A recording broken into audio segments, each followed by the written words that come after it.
Jetliner skids off runway and bursts into flames while landing in South Korea, killing 179 Seoul, South Korea, AP. A jetliner skidded off a runway, slammed into a concrete fence, and burst into flames Sunday in South Korea after its landing gear apparently failed to deploy. All but 2 of the 181 people aboard were killed in one of the country's worst aviation disasters, officials said.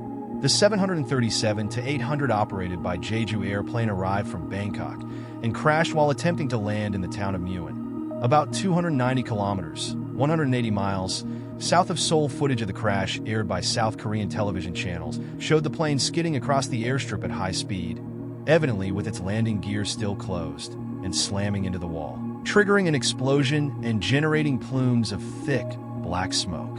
The crash killed 179 people, the South Korean fire agency said.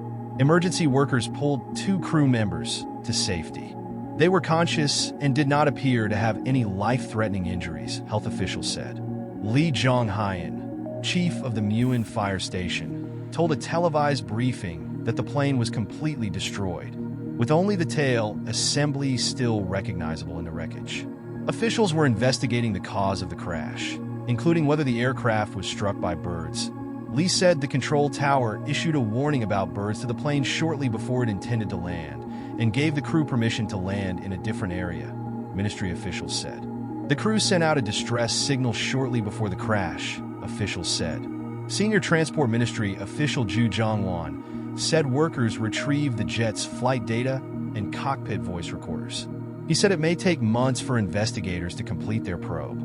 The runway at the Muin airport will be closed until January 1st. The ministry said video of the crash indicated that the pilots did not deploy flaps or slats to slow the aircraft, suggesting a possible hydraulic failure, and they did not manually lower the landing gear, suggesting they did not have time, said John Cox, a retired airline pilot and CEO of Safety Operating Systems in St. Petersburg, Florida.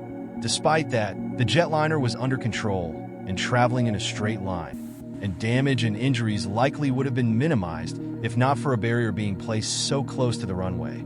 Cox said another aviation expert said videos showed the aircraft had used up much of the runway before touching down. With little braking ability, the aircraft skidded atop its engine cowlings, said Rusty Ammer, CEO of Aero Consulting Experts.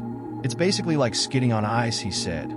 The Boeing 737-800 is a proven airplane that belongs to a different class of aircraft than the Boeing 737 MAX jetliner that was linked to fatal crashes in 2018 and 2019, added Alan Price, a former chief pilot at Delta Airlines, and now a consultant. More than 4,500 of the planes are in service around the world, according to the aviation analytics company Cerium. One of the survivors was being treated for fractures to his ribs, shoulder blade, and upper spine, said Ju Woong, director of the UO Women's University Seoul Hospital. Ju said the man, whose name was not released, told doctors he woke up to find himself rescued.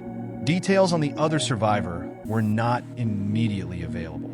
The passengers were predominantly South Korean and included 2 people from Thailand.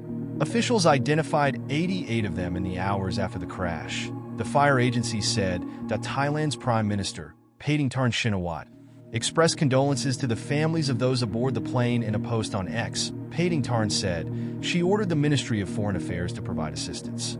Bunchway Doingmani, the father of a Thai passenger, told the Associated Press that his daughter, Jongluk, had been working in a factory in South Korea for several years and returned to Thailand to visit her family. I never thought that this would be the last time we would see each other forever, he said. Karate